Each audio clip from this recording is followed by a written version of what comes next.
Ministries.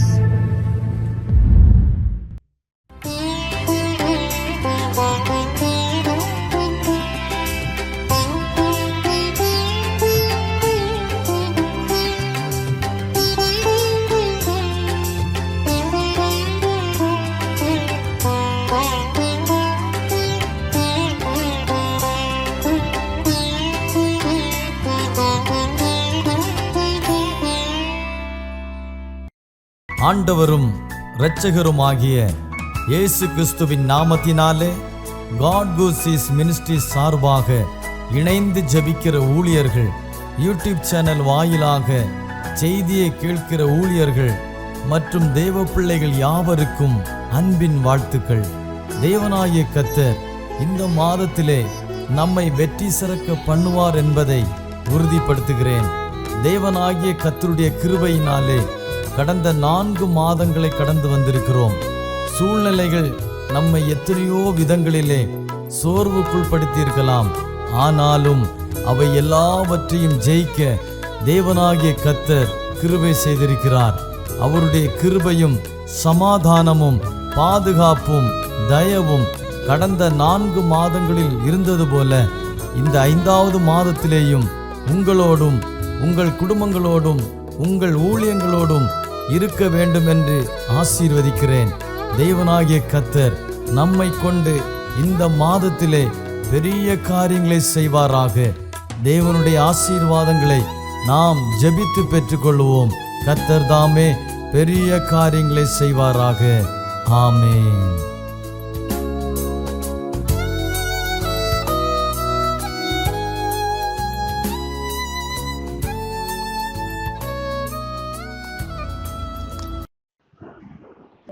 கர்த்தரும் அருமை இரட்சகருமாயிருக்கிற இயேசு கிறிஸ்துவின் விலையேற்பட்ட நாமத்தினால் காட் கூசிஸ் மினிஸ்ட்ரியில் தலைமை போதகர் தாமஸ் பாஸ்டர் அவர்களுக்கும் எனக்கு வாய்ப்பை கொடுத்த அத்தனை பேருக்கும் இயேசுவின் நாமத்தினால் நன்றி தெரிவித்துக் கொள்கிறேன். இதுவரையில் நடத்தின தேவன் இன்னும் நடத்துவாராக. இன்றைக்கு சிந்தனைக்கென்று எடுக்கப்பட்ட ஒரு வேத வசனத்தை வாசிக்கிறேன். யோவான் சுவிசேஷம் 4ஆம் அதிகாரம் அதனுடைய 22ஆம் வசனம் சொல்லுகிறது. யோவான் சுவிசேஷம் 4ஆம் அதிகாரம் 22ஆம் வசனம். நீங்கள் அறியாததை தொழுது கொள்ளுகிறீர்கள், நாங்கள் அறிந்திருக்கிறதை தொழுது கொள்ளுகிறோம்.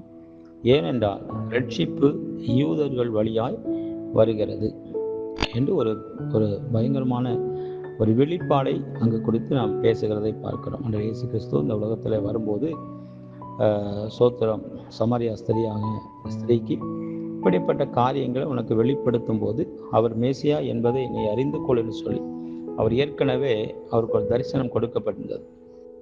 அந்த தரிசனத்தின்படி இந்த இடத்துல அவர் வரும்போது அந்த ஸ்திரீ அங்கே நிற்கிறார். அந்த ஸ்திரீக்கு சில காரியங்களை அவர் வெளிப்படுத்தி வரும்போது அந்த ஸ்திரீயை பார்த்து சொல்லுகிறார், நீங்கள் அறியாததை தொழுது கொள்ளுகிறீர்கள், நாங்கள் அறிந்திருக்கிறதை தொழுது கொள்ளுகிறோம்.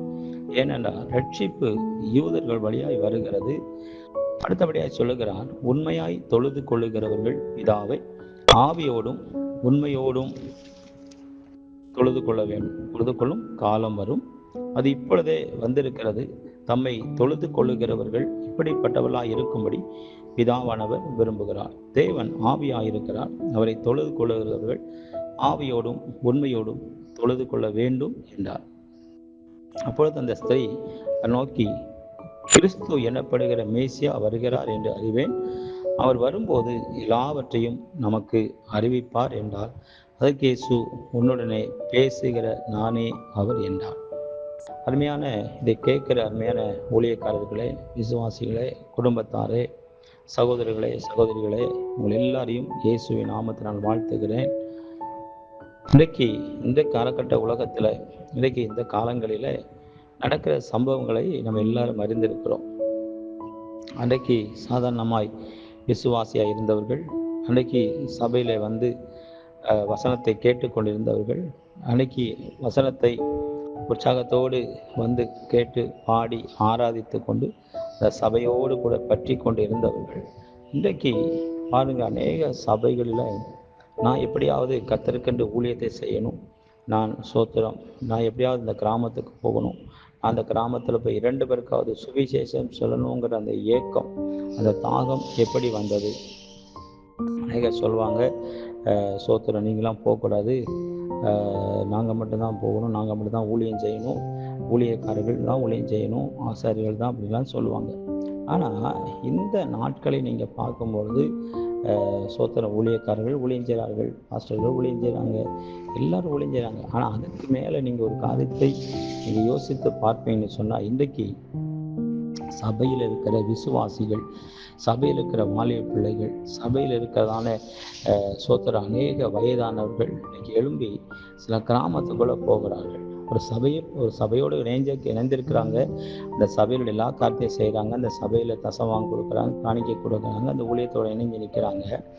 ஒருவேளை பாருங்கள், அந்த குடும்பம் அல்லது ஒரு 4 குடும்பம் சேர்ந்து, அல்லது அவங்க குடும்பம் மட்டும் பிள்ளைகள் குடும்பமாய் சேர்ந்து கர்த்தரை ஆராதனை செய்துவிட்டு இன்னும் நம்ம கிராமங்களை சந்திக்கும் அநேக குடும்பமாக போகிறார்கள், அநேக வாலிபர்களாக போகிறார்கள். அன்னைக்கு சபை போதகர் 2 பேரை கூப்பிட்டு போவாங்க. சபை போதகர் டீமோட போவாங்க, சபை போதகர் சபையில் உள்ள ஜனங்களோட போவாங்க.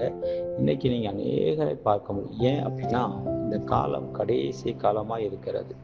இந்த காலம் கடைசி காலமாக இருக்கிறபடினால ஜனங்கள் அறிவில்லாமையினால் சங்காரமாகிறார்கள் என்று வசனம் சொல்லுகிறது. ஜனங்கள் அறிவில்லாமையினாலே சங்காரமாகிறார்கள். இன்றைக்கு அநேக ஜனங்கள் சோத்திரம் கிழக்கு மேற்கு வடக்கு தெற்குன்னு சொல்லி அங்கும் இங்குமாய் அலைந்து திரிந்து ஓடுகிற அனுபவத்தில் இன்னைக்கு மக்கள் காணப்படுகிறார்கள். அப்போ இந்த மக்களுக்கு ஒரு ரட்சிப்பு வேணும், இந்த ஜனங்களுக்கு ரட்சிப்பு வேணும், இந்த கிராமத்துக்கு ரட்சிப்பு வேணும்.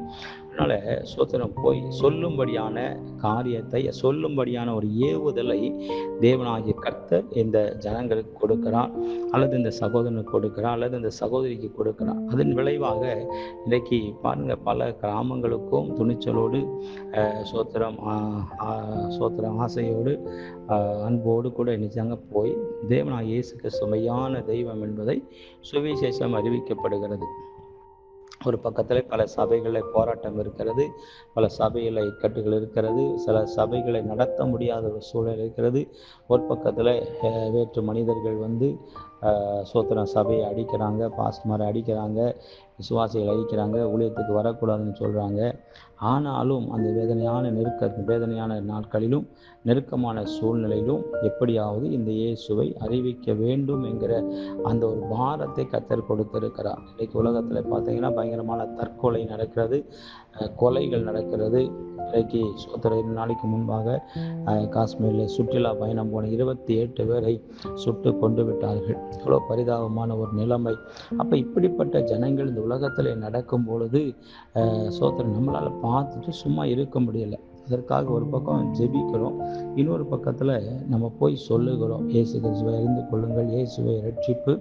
இங்கே வசனம் தான் சொல்லுகிறது, ரட்சிப்பு யூதர்கள் வழியாய் வருகிறது. சொல்லுகிறாரு, உண்மையாய் தொழுது கொள்ளுகிறவர்கள், அதாவது இந்துவோ முஸ்லீமோ கிறிஸ்டினோ அது யாராக இருந்தாலும் கர்த்தரை உண்மையாய் தொழுது கொள்ளுகிறவர்கள் பிதாவை ஆவியோடும் உண்மையோடும் தொழுது கொள்ளும் காலம் வரும். அப்படின்னா என்ன? அப்போது அந்த காலம் வரணும், அந்த காலத்துக்குள்ளே தான் இருக்கிறோம். ஆனால் இன்றைக்கும் ஜனங்கள் வேற்று மனிதர்களாகவே இருக்கிறார்கள். இன்னைக்கு கிறிஸ்தவர்களை கண்ட முஸ்லீம்களுக்கு பிடிக்க மாட்டேங்குது, முஸ்லீம் கண்ட இந்துக்களுக்கு பிடிக்க மாட்டேங்குது. இப்படிப்பட்டதான ஒரு வேறுதிரிக்கப்பட்ட வாழ்க்கை, வேறுபாரமான வாழ்க்கை வாழ்ந்து கொண்டிருக்கிறார்கள். ஆனால் எல்லாரும் தேவனை தேடுகிறார்கள், எல்லாரும் தேவனை. ஆனால் அந்த உண்மையான தேவன் யார் என்பதை ஜனங்களுக்கு அதைத்தான் நம்ம உன்னிப்பாய் நம்ம சொல்லுகிறோம். இயேசுவே தெய்வம், இயேசுவை அல்லாமல் ரட்சிப்பு இல்லை என்று சொல்லி ஆணித்தரமாக அதைத்தான் இங்கே வசனம் சொல்லுகிறது. யூதர்கள் வழியாய் ரட்சிப்பு வருகிறது, இயேசு கிறிஸ்து வழியாக தான் ரட்சிப்பு. உலகத்தில் வேறு வழி என்ன ரட்சிப்பு கிடையாது. பல மனிதர்கள் வந்தார்கள், பல மனிதர்கள் பிறந்தார்கள், மனிதர்கள் வாழ்ந்தார்கள். ஆனால் எல்லாருடைய பேரையும் எல்லாருடைய இன்னைக்கு அதே தான் சோத்திரம் தெய்வமாய் கொண்டிருக்கிறார்கள். ஆனால் ஒரே ஒரு தெய்வம் இயேசு கிறிஸ்துவ மட்டும்தான் என்பதில் எந்த விதமான அந்த இயேசு கிறிஸ்துவை ஏற்றுக்கொள்ளும் பொழுது உண்மையாய் உண்மையான ரட்சிப்பு வருகிறது. அந்த ரட்சிப்பு உங்களை பரலோகத்துக்கு நேராய் கொண்டு போகிறது. அதில் யாதொரு சந்தேகமும் இல்லை. இப்போது நம்ம யாரை அடக்கி வைத்தாலும் அவர்கள் அடங்கி நிற்பதற்கான வாய்ப்புகள் கிடையாது. இன்றைக்கி சொல்லுவாங்க, நாங்கள் மட்டும் தான் ஊழியத்துக்கு போகணும், நீங்களாம் போகக்கூடாதுன்னு சொன்னாலும் கூட அவங்க அடக்கி வைக்க முடியாது. ஏன் அப்படின்னா, தேவன் அவரை தெரிந்து கொண்டார். வசனம் சொல்வது, தாயின் கருவில் உருவாதுக்கு முன்னமாகவே அவனை தெரிந்து கொண்டு அவனை பெயர் சொல்லி அழைத்தேன், தீர்க்கதரிசியை கட்டளையிட்டேன் என்று சொன்ன வேத வார்த்தையின்படி கடைசி காலத்தில் சொல்றாரு. பார்த்தீங்களா, என்ன சொல்றாரு? சோத்திரம் பரிசுத்த ஆவியானவர் வரும்பொழுது நீங்கள் யூதேயாவிலும் சமாரியாவிலும் பல இடங்களில் இன்னும் சாட்சியாய் நிற்பீர்கள் என்று வசனம் சொல்லுகிறது. அதே போல தான் இன்றைக்கி பரிசுத்த ஆவியானவர் ஊற்றப்படுகிற ஒரு நாட்கள், பரிசுத்த ஆவியானவர் கிரியை செய்கிற நாட்கள். அதனால் ஜனங்களுக்கு சும்மா இருக்க முடியாது. பரிசுத்த ஆவியானவர்களை நெருக்கி ஏவுகிறார். எப்படியாவது சுவிசேஷம் அறிவிக்கப்பட வேண்டும், அந்த சுவிசேஷ நிமித்தமாக ரட்சிப்பு வர வேண்டும், அந்த ரட்சிப்பு நிமித்தமாக நித்திய ஜீவனை ஜனங்கள் அடைந்து கொள்ள வேண்டும் என்கிற அந்த ஏக்கமும் தாகமும் ஒவ்வொருவரையும் செய்து நெருக்கி ஏவுகிறது. இன்னைக்கு ஜனங்கள் பொல்லாப்பை தேடி சோத்திரம் தேவையில்லாத காரியங்களை தேடி ஓடுகிற நாட்கள், இன்னைக்கு உலகத்தை தேடி ஓடுகிற நாட்களில் நாம் வைக்கப்பட்டிருக்கிறோம். ஆனால் அந்த உலகம் உங்களுக்கு சொந்தம் அல்ல, உலகத்தில் உள்ளவைகளும் உங்களுக்கு சொந்தம் அல்ல. இந்த பூமி ஒரு நாள் எல்லாம் ஒளிந்து போகும். உலகத்தில் உள்ளவைகளும் எல்லாம் ஒளிந்து போகும். ஒளியாத ஒன்று உண்டு, அழியாத ஒன்று உண்டு. சோத்திரம், அது நித்திய ஜீவன், அது பரலோகம் என்பதில் சந்தேகமில்லை. நீங்கள் ஆராய்ந்து பாருங்க. கர்த்தர் இயேசு கிறிஸ்துவை ஏற்றுக்கொள்ளுங்க, ரட்சிக்கப்படுங்க. கர்த்தர் நிச்சயமாகவே உங்களையும் உங்கள் குடும்பத்தை எல்லாம் கர்த்தர் ஆசீர்வதிப்பாராக. இன்னும் பார்த்தீங்கன்னா, சில வேளைகளில் அன்னைக்கு அநேக ஊழியக்காரர்களுக்குள்ளாக இன்னைக்கு அநேக பிரிவினைகள் காணப்படுகிறது. எப்படின்னா, ஒருவர் சொல்லுவாங்க இயேசுவின் நாமத்தினாலே ஞானஸ்நானம் கொடுக்குறாங்க, ஒன்று பிதா குமாரன் பரிசுத்த ஆவி நாமத்தினால ஞானஸ்நானம் கொடுக்குறாங்க. அந்த இயேசு கிறிஸ்துவன் சொல்கிறாங்க, அங்கே இயேசுவின் நாமத்தில் ஞானஸ்நானம் கொடுக்குறாங்க அப்படின்னு சொல்லி ஒரு சொல்லும்போது சொல்கிறது, அங்கே அவங்க நமக்கு விரோதி அல்ல, அவங்க நமக்கு விரோதி அல்ல, அவங்க செய்கிறதை என்ன செய்யட்டும் அப்படின்னு சொல்லி விட்டு கொடுக்குற ஒரு மனப்பான்மையில் இருந்த அன்னைக்கு அநேகரை குறை சொல்லி கொண்டே இருக்கிறோம். அந்த சபையை குறை சொல்லுகிறோம், இந்த சபையை குறை சொல்லுகிறோம், அந்த ஊழியக்காரை குறை சொல்லுகிறோம், இந்த ஊழியக்காரை குறை சொல்லுகிறோம். ஆனால் வசனம் சொல்லுது, இந்த குறை சொல்லுதல் நமக்கு தேவையில்லாத ஒரு காரியம். நமக்கு என்ன, ஆண்டவர் இயேசு கிறிஸ்துவை அறிவிக்க வேண்டும் என்ற நோக்கமும் இயேசு கிறிஸ்துவை அறிய வேண்டும் என்கிற அந்த இயக்கமும் நமக்குள்ளே இருந்தால் போதும். அதுவே நித்திய ஜீவனுக்கு அது என்ன செய்கிறோம், நம்மை கொண்டு போய் விடும் என்பதில் சந்தேகம் இல்லை. இந்த குறை சொல்லுகிற காரியத்தில் இன்னைக்கு அநேகர் விழுந்து கிடக்கிறார்கள். இன்னைக்கு குறை கண்டுபிடிக்கிறதும் குறை சொல்லுகிறதுமான நிறைய அநேக காரியங்கள். ஏன்னா இயேசு கிறிஸ்து வருகை அது சீக்கிரமாக இருக்கிறது. அதனால் குறை சொல்லுவதை விட்டுவிட்டு, குற்றம் சொல்லுவதை விட்டுவிட்டு கர்த்தர் இயேசு கிறிஸ்துவை அறிவிப்பதும் அவரை அறிவதும் அவரை அறிவிப்பதும் நமக்கு ஒரு பெரிய மேன்மை இருக்கட்டும். அது சங்கீதம் 63:1 சொல்லுகிறது, தேவனே நீர் என்னுடைய தேவன், அதிகாலமே உம்மை தேடுகிறேன், வறண்டதும் விடாய்த்ததும் தண்ணீரற்றதுமான நிலத்தில் என் ஆத்துமா உம்மேல் தாகமாயிருக்கிறது, என் மாம்சமானது உம்மை வாஞ்சிக்கிறது. இந்த வாஞ்சியோட போங்க, மற்ற யாரையும் குறை கண்டுபிடிக்கவோ குற்றம் கண்டுபிடிக்கவோ குறை சொல்லவோ நமக்கு தேவையில்லை. நம்ம ஆத்துமா தேவனை வாஞ்சிக்கிறதாகவும் தேவன் மேல் தாகமாக இருக்கிறதாகவும் நம்ம என்ன செய்யணும், ஒவ்வொரு நாளும் ஜெபத்தோடும் தேவ பிரசனத்தோடு இருக்கும்போது நமக்கு இப்படிப்பட்ட காரியங்களிலே ஒரு பெரிய மேன்மை உண்டு. இது நம்முடைய வாழ்க்கையில் வந்துட்டு அப்படின்னா, தேவனே நீர் என்னுடைய தேவன், இப்போ தாவீது சொல்லுகிறா பாருங்களேன், தேவனே என்னுடைய தேவன், அதிகாலமே உம்மை தேடுகிறேன், வறண்டதும் விடாய்த்ததும் தண்ணீரற்றதுமான நிலத்தில் என் ஆத்மா உம்மை மேல் தாகமாயிருக்கிறது. இப்படிப்பட்ட ஒரு தாகம், என் மாம்சமானது உம்மேல் வாஞ்சையாயிருக்கிறது. நம்ம இந்த காரியத்திலே வாஞ்சையும் இந்த காரியத்திலே தாகமாக இருந்தாலே போதும். அவங்க பக்கத்து குடும்பங்கள்லாம் ரட்சிக்கப்பட்டு, நம்ம சுற்றி இருக்கிற ஜனங்கள் ரட்சிக்கப்பட்டுருவாங்க. நம்ம எது மேலே தாகமாக இருக்கிறோம், எது மேலே வாஞ்சையாக இருக்கிறோம் பாருங்கள். சுவிசேஷம் அறிவிப்பதில் அல்லது சோத்திரம் மக்களை சந்திப்பதில் ஆர்வமாக இருக்கிறோம். நம்ம குறை சொல்லுகிறதிலும் குற்றம் சொல்லுகிறதிலும் குற்றம் கண்டுபிடிக்கிறதிலும் தான் நம்ம தாகமாக இருக்கிறோம், வாஞ்சையாக இருக்கிறோம். உண்மையானவர்களே, இந்த செய்தியை கேட்கிற உங்கள் ஒவ்வொருவருக்கும் இந்த நாளில் கர்த்தராகிய இயேசு கிறிஸ்து மூலமாக நான் உணர்த்தப்படுகிறேன். நானும் உணர்கிறேன். மற்ற ஊழியர்களையோ மற்ற விசுவாசிகளையோ மற்ற சிறு பிள்ளைகளையோ வாலிப பிள்ளைகளையோ பெரியவங்களையோ பக்கத்து வீட்டுக்காரங்களையோ யாரையும் நம்ம குறை சொல்லாமல் குற்றம் கண்டுபிடிக்காமல் அவங்களை நாம் நியாயம் தீர்க்காமல் நாம் சோத்திரம் தேவனுடைய வசனத்திலும் ஊழியத்திலும் மக்களை கொடுத்ததான ரட்சிப்புக்கான வழியிலும் நம்ம தாகமாக இருந்து அவரோடு கூட நாம் வாஞ்சியாக இருப்போம்னு சொன்னால் நிச்சயமாக இதே நமக்கு மேன்மையானதாக இருக்கிறது. தாவீது சொல்லுகிறார் பாருங்க, என் ஆத்துமா உம்மை தொடர்ந்து பற்றி கொண்டிருக்கிறது, உமது வலது கரம் என்னை தாங்குகிறது. என் ஆத்மா உம்மை தொடர்ந்து பற்றி கொண்டு இருக்கிறது. இந்த மாதிரி வாஞ்சை நமக்கு வரட்டும். இந்த மாதிரி இதை போல ஒரு வாஞ்சையுடன் நம்ம இருப்போம். என் ஆத்மா உம்மை தொடர்ந்து பற்றி கொண்டிருக்கிறது. அவர் காலை மாலை மதியம் எந்த வேளையிலுமே என் ஆத்மாவை கர்த்தருக்கு நேராக திருப்புவோம். அவருடைய வலது கரம் என்னை தாங்குகிறது. அப்படி தேவனுக்கு முன்பாக தேவனுக்கு நேராக நாம் ஆத்மா இருக்குமானால் நிச்சயமாக அவருடைய ஸ்தோத்திரம், அவருடைய வலது கரம் நம்மை தாங்குகிறது. நிச்சயமாக இந்த வசனத்தின்படி நாம் ஸ்தோத்திரம் தேவனுக்கு கண்டு சாட்சி எழும்புவோம். காலம் கடைசியாக இருக்கிறது. அநேகர் ஊழியத்துக்கு எழும்புகிறார்கள், அநேகர் எழும்பிக் கொண்டே இருக்கிறார்கள். அதுக்கு நாம் தடையில்லாதபடி நாமும் சேர்ந்து ஊழியத்தை செய்து அநேக ஜனங்களை இரட்சிப்புக்குள்ளாக நடத்துவதற்கு இது பெரிய பாக்கியமான ஒரு நாள், ஒரு இரட்சணித்த நாள்.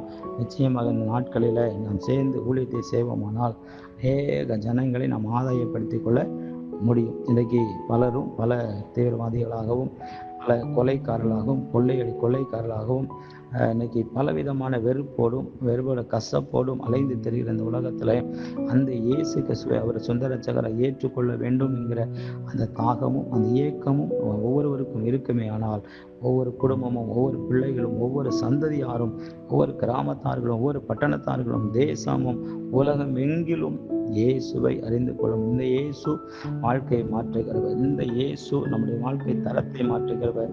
இந்த இயேசு நம்ம வாழ்க்கையே மாற்றுகிறவர். கர்த்தர் இந்த வார்த்தையை கொண்டு அனைவரையும் ஆசீர்வதிப்பாராக. தேவன் தாமே மகிமை உண்டாகட்டும். ஆமென், ஆமென். God bless you.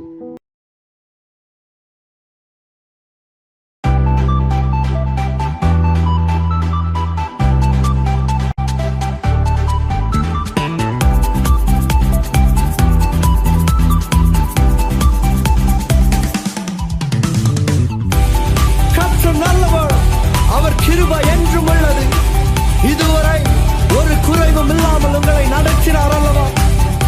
என்னோடு கூட சேர்ந்து அந்த நல்ல தேவனை ஆராதிப்போம். Come on.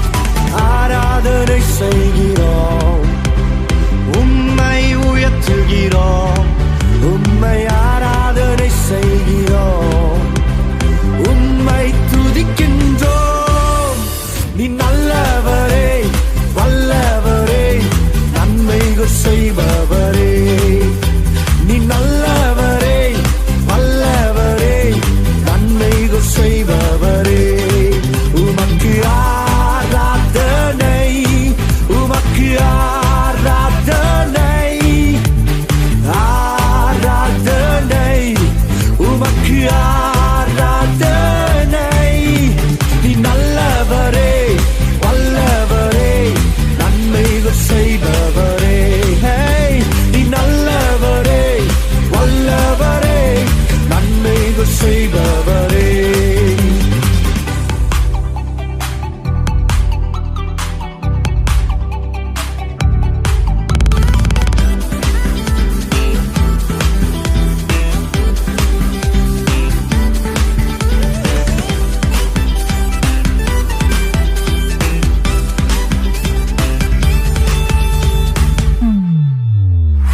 இருதய வாஞ்சைகளை நிறைவேற்றி தருபவரே.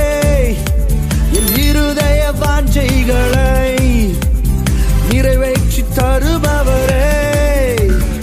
என் ஆத்ம நேசனீரே, என் அன்பு தெய்வம் நீரே.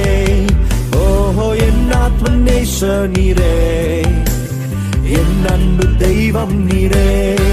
உமக்கு ஆராதனை, உமக்கு ஆராதனை, ஆராதனை, உமக்கு ஆராதனை. நீ நல்லவரே, வல்லவரே, நன்மைகள் செய்பவரே. என் வாழ்வில் நல்லவரே, வல்லவரே, நன்மைகள் செய்பவரே. துதிகளின் மத்தியில் வாசம் செய்பவர் நம் தேவன். அவரை ஆராதிக்கும் இந்த நேரத்தில் உங்கள் மத்தியில் ஒரு மாற்றத்தை உண்டு பண்ண வல்லமை உள்ளவராய் இருக்கிறார். என்னோடு சேர்ந்து அவரை ஆராதிப்போமா? துதிகளின் தேவனே, உம்மை துதிக்கின்றோம். துதிகளின் தேவனே, உம்மை துதிக்கின்றோம்.